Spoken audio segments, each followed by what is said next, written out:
a single photograph. For more than a century, it stayed in the archives, admired for its dignity and calm grace. But when modern technology finally showed what had been hidden in plain sight all along, scientists could hardly believe what they saw. What was it? What impossible detail had everyone overlooked? If you want to explore stories that history has forgotten, click the subscribe button and like this video. You will not believe where this journey will take us. Charleston, South Carolina, October 1899. Inside the studio of Mr. William Harrison, one of the few photographers in the city who welcomed black clients. A family prepared for a portrait that would become one of the most remarkable photographs in American history.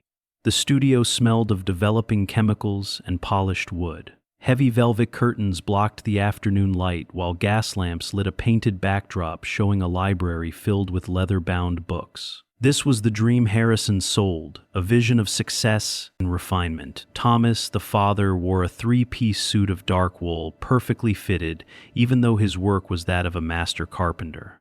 His watch chain shone across his vest. Elizabeth, his wife, stood beside him in an elegant burgundy silk dress with black lace at the collar. Her hair was styled in the popular Gibson girl fashion. Their 5 children ranged from 23 down to 6 years old. The eldest son wore a suit almost as fine as his father's. The daughters wore white blouses with high collars and long dark skirts. The middle son looked uneasy in his stiff collar, but he stood straight. And then there was Samuel, the youngest, just 6 years old, wearing a small suit with short pants, white stockings, and polished shoes. His face showed that mix of seriousness and barely controlled movement that all children had before cameras, when long exposure times required complete stillness. Harrison arranged them carefully, Thomas and Elizabeth in the center, the children placed by height, Samuel in the front right.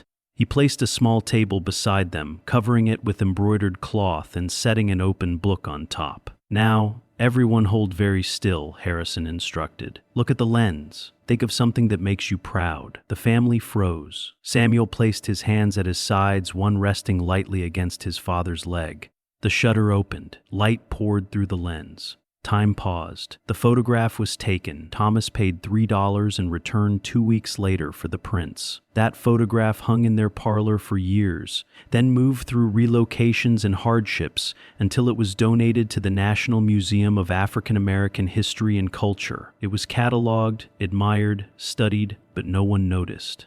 The secret was there, captured in silver halide crystals, yet invisible for the next 124 years. Dr. Rachel Foster had been working at the National Museum of African American History and Culture for 3 years. Her job was careful, often repetitive, but deeply meaningful. She scanned the museum's large photograph collection using technology that could reveal details invisible to the human eye. The new scanner was impressive, capable of 4,800 dots per inch resolution, showing fabric texture, paper grain, even individual crystals of the original silver emulsion. It was designed to preserve delicate images digitally while pulling out every possible detail. On a cold January morning in 2023, Rachel pulled a photograph from climate-controlled storage. The label read Thomas Family, Charleston, South Carolina, 1899. Studio portrait donated 1987. She had seen it before. Beautiful, powerful in its dignity. The family's clothing, their posture, their direct gaze spoke of pride and success, exactly the kind of image the museum valued, proof of black prosperity in a time when such stories were often erased. Rachel placed the photograph on the scanner bed and started the scan. The image appeared line by line in sharp clarity. Faces came first then, the painted background, the small table. Then the scan reached the bottom where young Samuel stood. Rachel's hand stopped. She leaned closer, her breath catching. Something about the child's right hand looked unusual. She zoomed in once, then again and again, until the pixels became perfectly clear. "Oh my God," she whispered. Samuel's right hand, resting against his father's leg, had 6 fingers. Not a blur, not a trick of light. 6 clear, fully formed fingers visible in the high-resolution scan. Rachel leaned back, her mind racing. She zoomed to the left hand, normal, 5 fingers. She returned to the right hand, 6 fingers, unmistakable.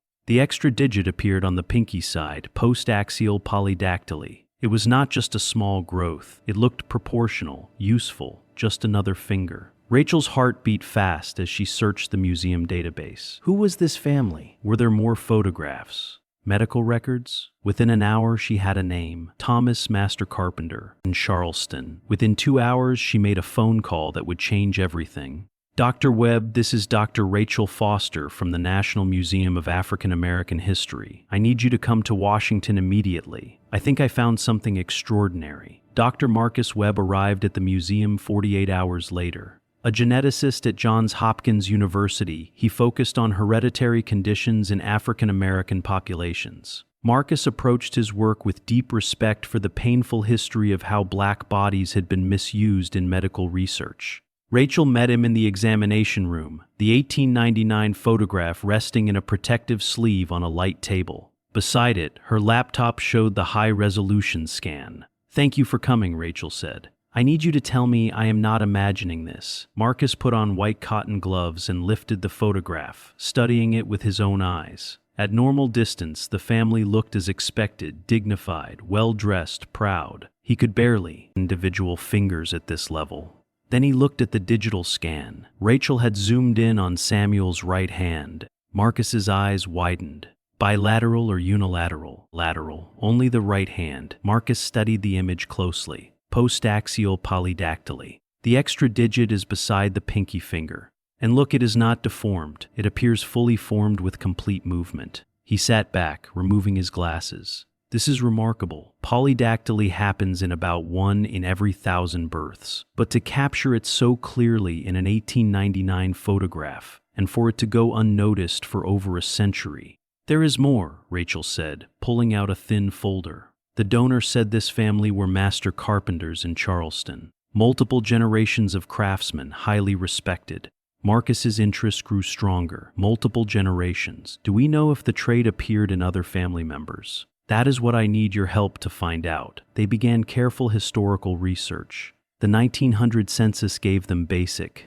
Thomas, born around 1849, occupation carpenter. Elizabeth, his wife, 5 children, including Samuel, age 7. A property record from 1897 showed Thomas had bought a building on King Street, important for a black man in that time.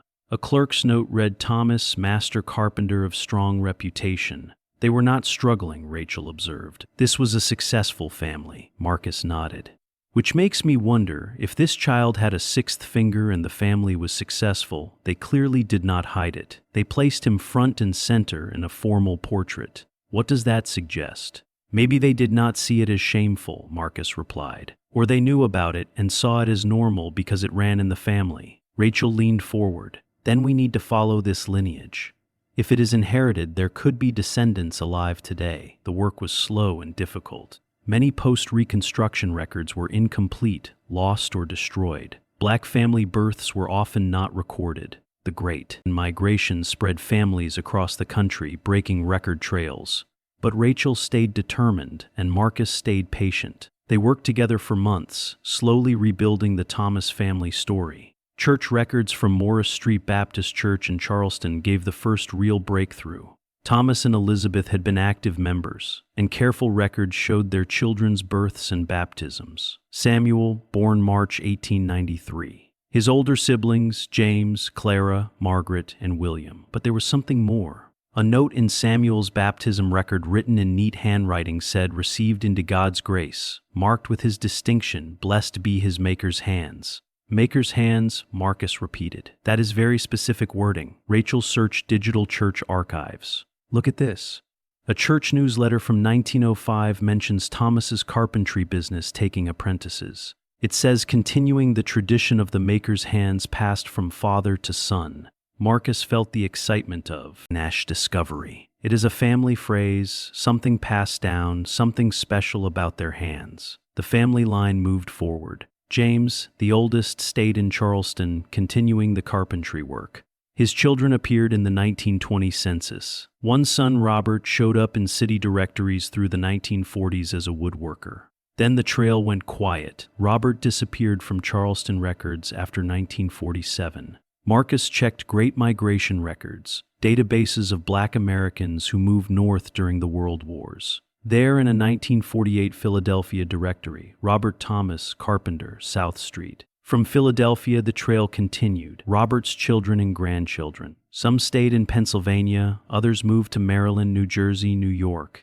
Each generation took hours of searching. 3 months into their research, Rachel found a genealogy forum post that made her hands shake. "Marcus," she called. "I think I found him. A living descendant." The post was from David Clark, researching his and Charleston ancestors named Thomas, mentioning carpentry, mentioning a family story about special hands. Rachel sent a message right away. The reply came within an hour. "Yes, when can we meet? I have been waiting my whole life for this. Understand my family's story." Dr. David Clark drove to the museum on a Saturday morning in early April. He was 47, an orthopedic surgeon at a hospital in Baltimore, and had been studying his Charleston roots for nearly 6 years. "My grandfather died when I was 15, David explained in the conference room, but he used to tell stories about our ancestors, about Thomas the carpenter who built Charleston's finest furniture, about hands that could do things other hands could not, about a gift that moved through blood." He paused, emotion crossing his face. "I thought they were exaggerated tales, but then my daughter was born." Rachel leaned forward. "David, may I ask something personal? Do you have any unusual genetic traits?" David held out his right hand, palm up, and there, beside his pinky finger, was a 6th finger, fully formed, naturally placed, clearly useful. "Only on my right hand," he said quietly. "I was born with it. Doctors told my parents to have it surgically removed. They said it would make life easier, but my grandfather refused. He said, 'That hand is who we are. Do not you dare cut away what God and blood gave him.'" Marcus stared, his mind racing. "Do you know if other family members have this trait? My grandfather had it, same hand, same finger. He was a carpenter like his father and grandfather. He joked that the extra finger made him better at his work." David's voice thickened. "My daughter has it too. She is 7. When she was born and I saw that small 6th finger, I understood. It is not a defect, it is who we are." Rachel slid the 1899 photograph toward David. "We believe this is your great-great-grandfather Thomas, and this," she pointed to Samuel, "we believe this is your great-grandfather." David took the photograph with shaking hands. He stared, taking in the formal poses, the fine clothing, the dignity. Then he looked at Samuel. Even in the original photograph, knowing what to look for, he could barely notice the slight difference in the child's right hand. "I have never seen his face," David whispered. "My grandfather described him, but no photograph survived." He looked up, tears shining. "How did you find this?" Rachel explained the scanning technology. Marcus explained the genetic meaning. "We would like to conduct genetic testing," Marcus said carefully, "with your permission. If we can map the mutation and trace it through your family, we might be recording one of the longest hereditary genetic traits in American history." David nodded. "What would you need? Blood samples from you, willing family members, and ideally your daughter if you agree." "I will do it," David said immediately. "My daughter is proud of her hand. She calls it her special finger. She will want to be part of this." The genetic testing took 6 weeks. Marcus collected blood samples from David's 3 cousins who agreed to join, and with careful consent from David's daughter, Emma. The samples went to the Johns Hopkins Genetics Lab for sequencing and study. While waiting for results, Marcus went deep into medical literature. Polydactyly was well documented, appearing in about 1 in 10,000 births. It could be isolated or part of genetic conditions. Postaxial polydactyly, extra digits on the pinky side, was more common in African and African American populations, suggesting ancient genetic roots. But what made a trait continue across generations? Most polydactyly cases were random. Hereditary cases existed, but rarely extended beyond 3 or 4 generations in medical records. If David's family truly traced this trait back to Samuel in 1899, and if Samuel had inherited it from his father Thomas, and if family stories about earlier generations were true, they might be looking at one of the longest recorded hereditary in medical history. The results arrived on a Tuesday morning. Marcus called Rachel and David immediately, asking them to meet at his Johns Hopkins office. When they gathered around his desk, Marcus pulled up genetic sequencing data on his monitor. "I have confirmed it," he began, his voice tight with excitement. "The polydactyly in your family is caused by a specific mutation in the GLI3 gene, which controls limb development during fetal growth." He pulled up a molecular diagram. This particular variant is extremely rare. I have searched global genetic databases. There are fewer than 20 documented cases worldwide with this exact mutation. David leaned forward. What does that mean? It means your family's genetic line is highly unique, Marcus continued. Based on the genealogical records Rachel collected and the genetic testing we have done, we can now trace this trait back at least 6 confirmed generations, from your daughter Emma, born in 2016, back to Samuel in the 90s.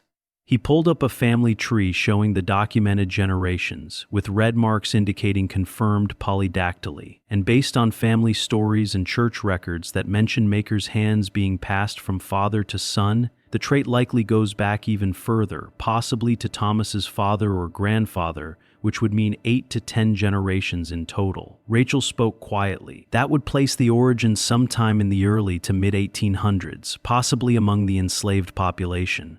Marcus nodded. The GLI3 mutation likely began in West Africa. When your ancestor was enslaved and brought to America, he carried that gene.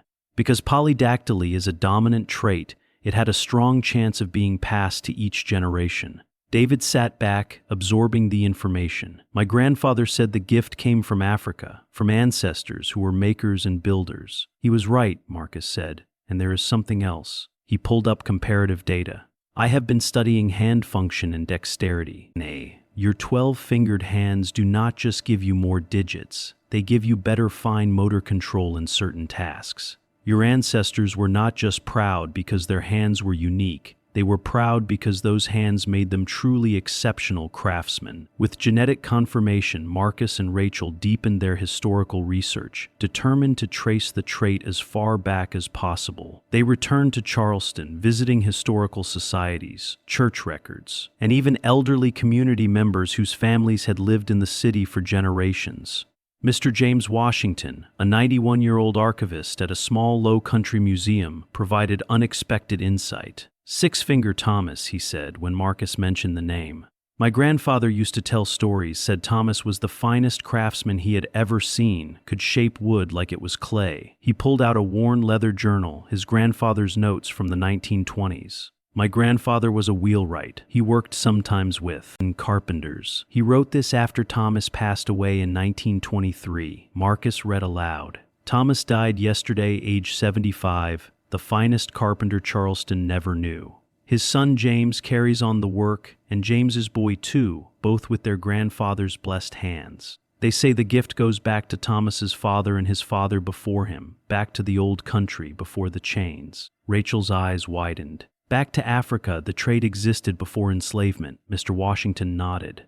That is what people believed, something Thomas's ancestors brought with them across the water, something slavery could not take away.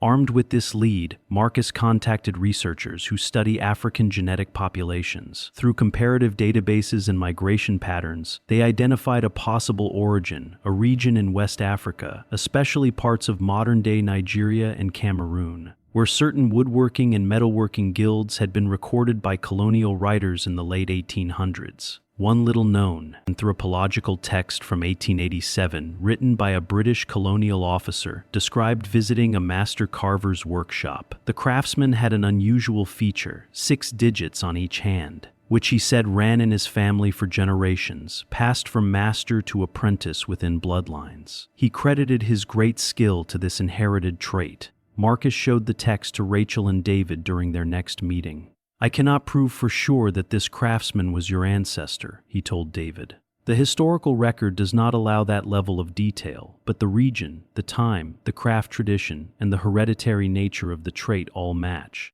David traced the words on the page with his finger. My grandfather said we were makers, that it was in our blood, passed down through generations who refused to forget who they were, even in chains. But Rachel added, what makes your family's story so powerful is that they did not just survive enslavement, they kept their identity through their craft. The polydactyly became a sign of that identity, a physical symbol of an unbroken line. Marcus pulled up the 1899 photograph on his laptop, zooming in on young Samuel's 6-fingered hand. This photograph captured more than a family portrait. It captured a genetic and cultural legacy that stretched back to Africa and forward to your daughter Emma, 10, possibly 12 generations of continuous passing. Marcus, Rachel, and David decided to publish their findings.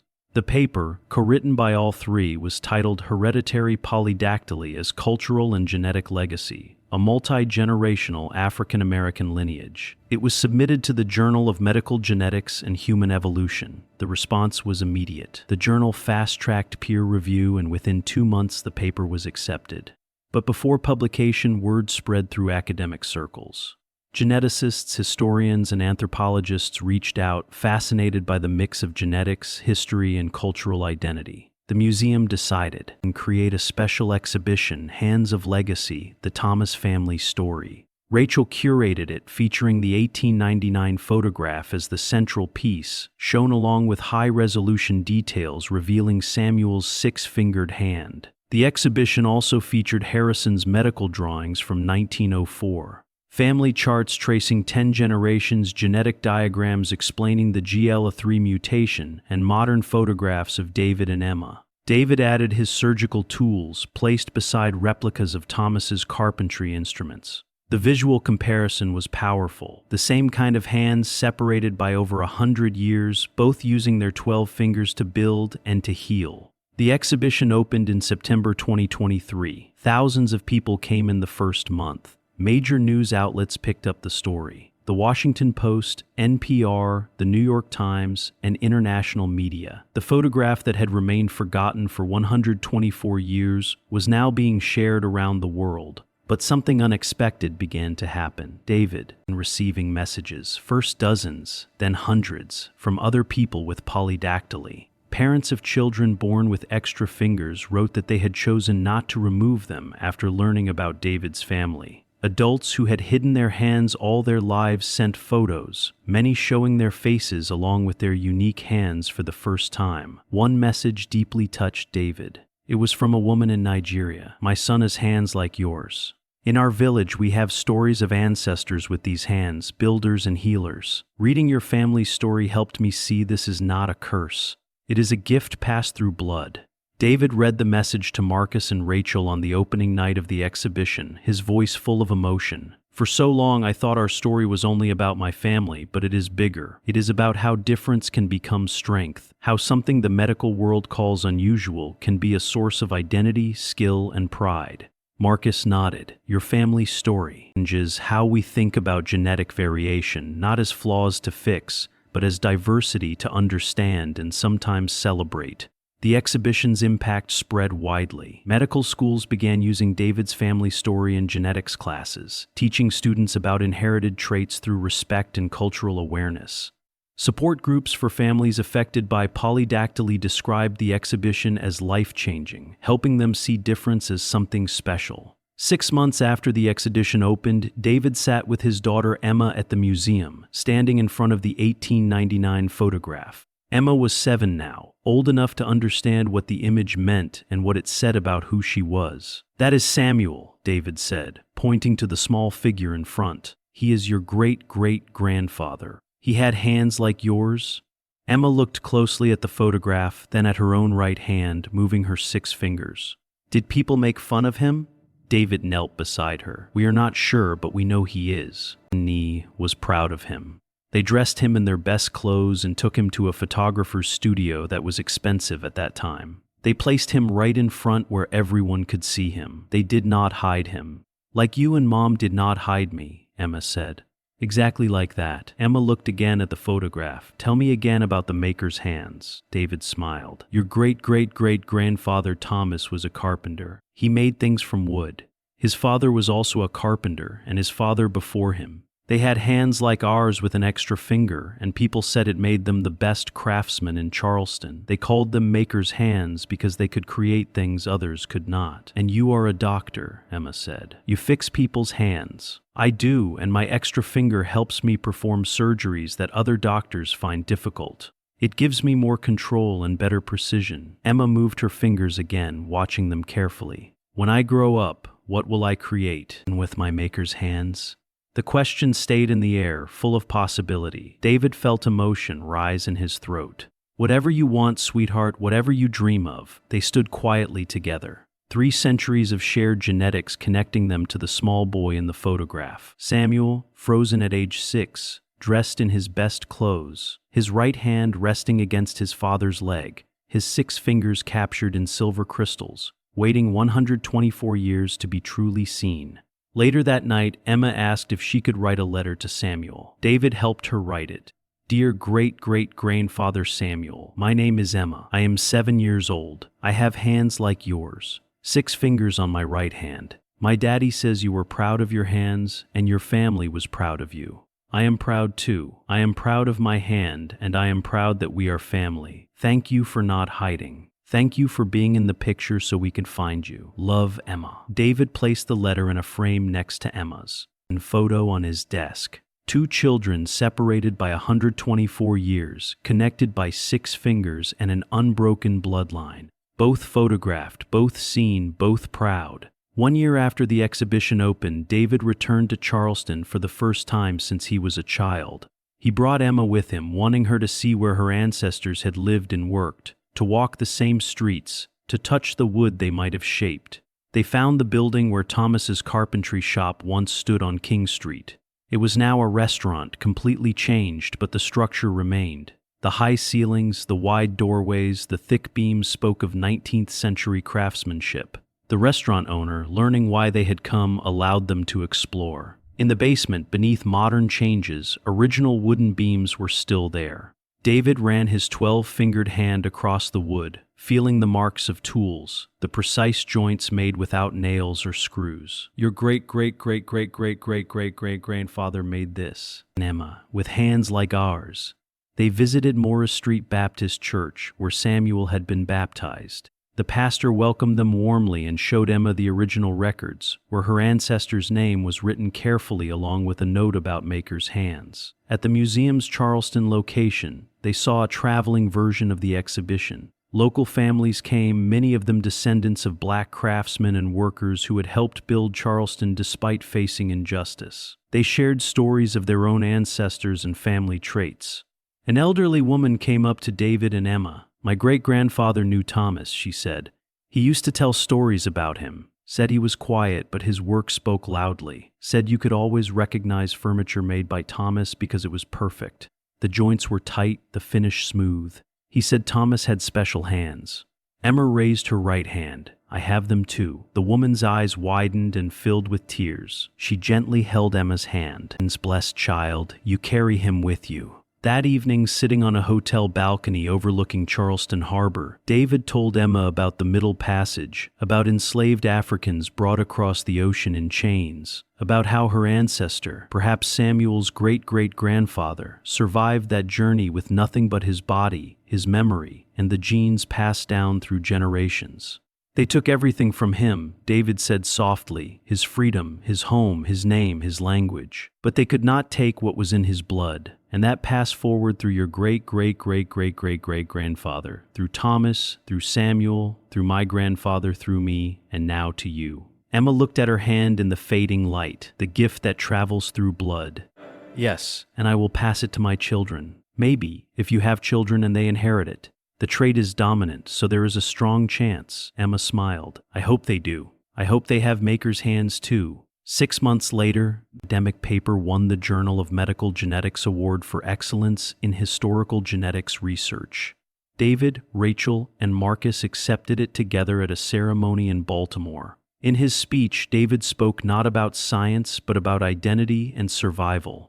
For 124 years, my great-great-grandfather Samuel stood in that photograph, his 6-fingered hand visible but unnoticed. The technology to see him did not exist yet. The understanding did not exist yet. But he was always there, waiting. And because his family was proud enough to photograph him, because archivists preserved that photograph, because researchers looked closely, we finally saw him. We finally understood. And in seeing him, we saw ourselves. That is the power of not hiding. That is the legacy my family gave me and the legacy I give my daughter. Be seen. Be proud. Be exactly who you are, because someone in the future may need to see you to understand themselves. The photograph of Samuel and his family now remains in the National Museum of African American History and Culture, displayed in the main hall with interactive screens that allow visitors to zoom in on his hand and learn the full story. It has become one of the most viewed exhibits, and sometimes late at night David opens the high-resolution image on his computer, zooms in on Samuel's six-fingered hand, and feels the deep connection across time. The same mutation, the same chromosomes, the same 12 fingers, linking him to a child who stood proud in a Charleston studio in 1899, not knowing his hand would speak across more than a century. Samuel could not have known his photograph would one day be studied and shared, that his hand would become known, that his genetic story would be understood and honored. He simply stood there that day in his best clothes, being who he was. But his hand spoke across the years, and at last, someone listened.